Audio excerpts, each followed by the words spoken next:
Assalamu alaikum wa rahmatullahi wa barakatuh. La leçon pour cette séance est les mélanges. Dans cette leçon, vous allez apprendre à définir un mélange, identifier et classer les mélanges en homogènes et en hétérogènes, connaître la dissolution, distinguer le solvant et le solité, savoir que le solité peut être un solide, un liquide ou un gaz. Savoir que la masse totale se conserve lors de la dissolution. Type de mélange.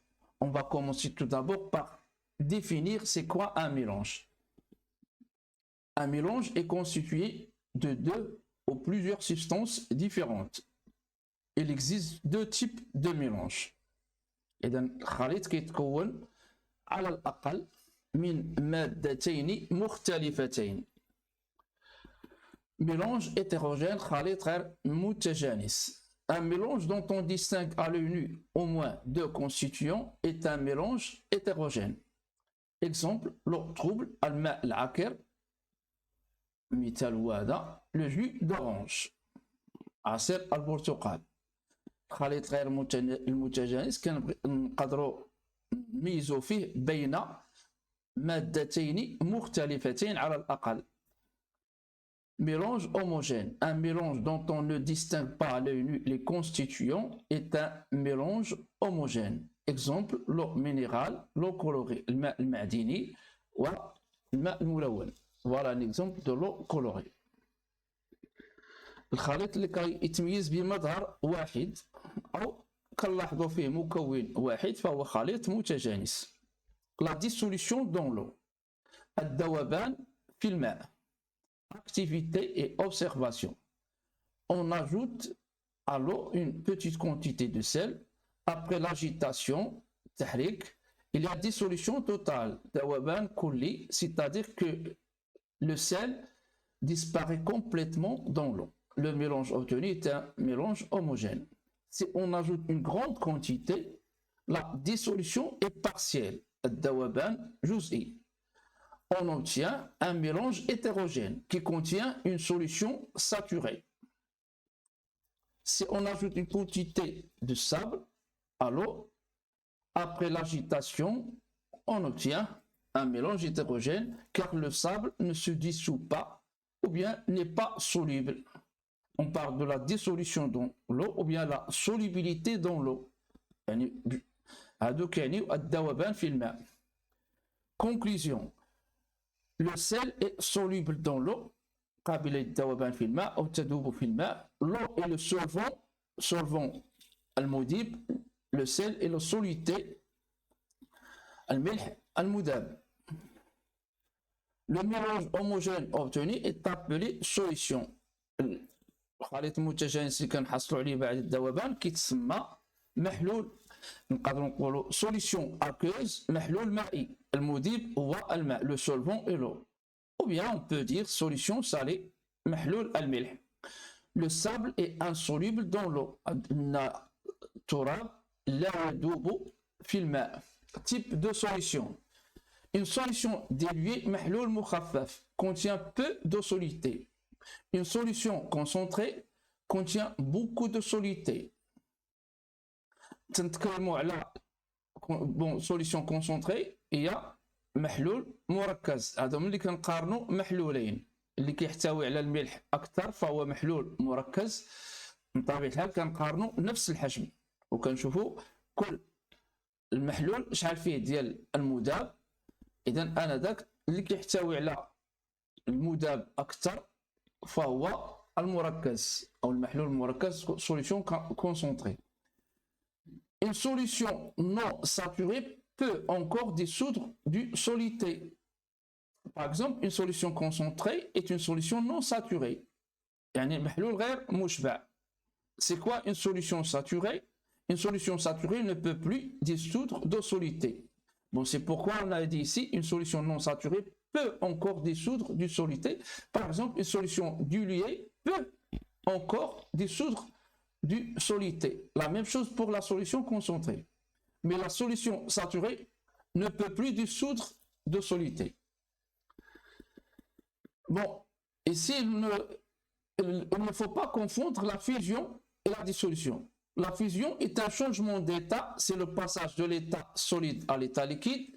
La dissolution, c'est la mise en solution d'un solide, d'un liquide ou d'un gaz. Et dans la fusion, احنا كنقولوا مثلا الثلج يذوب. خطأ أن الثلج ينصهر. Conservation de la masse, انحفاظ الكتلة. Dans l'expérience, ici on a une balance, deux récipients. Là, on va mettre l'eau et l'autre, dans l'autre, on va mettre le sel.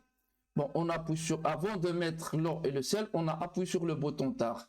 Donc, c'est pourquoi l'éducation, c'est 55 grammes. Bon, 50 grammes d'eau, 5 grammes du sel. Après la dissolution, la masse ne varie pas. La masse avant et après la dissolution n'a pas varié. Au cours d'une dissolution, la masse totale du solide et du solvant ne varie pas. On dit qu'elle se conserve. Miscibilité dans l'eau. الامتزاج في الماء أو الامتزاج مع الماء. Expérience et observation. Ajoutons une quantité d'eau à une quantité d'alcool. Après agitation, بعد التحريك, on obtient un mélange homogène. Après repos, le mélange reste homogène. On dit que l'eau et l'alcool sont miscibles. قابلان للامتزاج. Sont deux liquides miscibles. سائلان قابلان عفوا للامتزاج. Ajoutons une quantité d'eau à une quantité d'huile. Après agitation, il y a une dispersion de l'huile dans l'eau. هناك تشتت للزيت في الماء. Une dispersion de l'huile dans l'eau sous forme de gouttelettes. يعني هناك تشتت أو توزع للزيت في الماء على شكل قطرات. Dans ce cas-là, on appelle ce mélange qui est hétérogène une émulsion. Mustahlab. Après repos, les deux liquides se séparent et le mélange reste homogène. Et le mélange reste hétérogène. Bon, qu'est-ce qu'on peut conclure? On conclut que l'eau et l'huile sont deux liquides non miscibles. سائلان غير قابلين للامتزاج. Voilà une photo d'une émulsion. Conclusion, deux liquides sont miscibles si leur mélange est homogène. Deux liquides sont non miscibles si leur mélange est hétérogène. Remarque, après l'agitation du mélange eau huile, l'huile s'est dispersée dans l'eau sous forme de gouttelettes plus ou moins petites selon la vigueur de l'agitation. Qu'est-ce que ça veut dire ça? Si on agite fortement, les gouttelettes de l'huile dispersées dans l'eau sont plus petites. Si on agite faiblement, les gouttelettes dispersées dans l'eau sont plus grandes. Si on parle de leur volume, bien sûr. À ce moment-là, juste après l'agitation, on dit que l'eau et l'huile forment une émulsion. On ne parle d'une émulsion que dans le cas de deux liquides non miscibles. ما كنتكلموا على المستحلب إلا في الحالة ديال سائلان غير قابلين للامتزاج. وفي النهاية لا تنسوا الصلاة والسلام على سيدنا محمد وعلى آله وصحبه.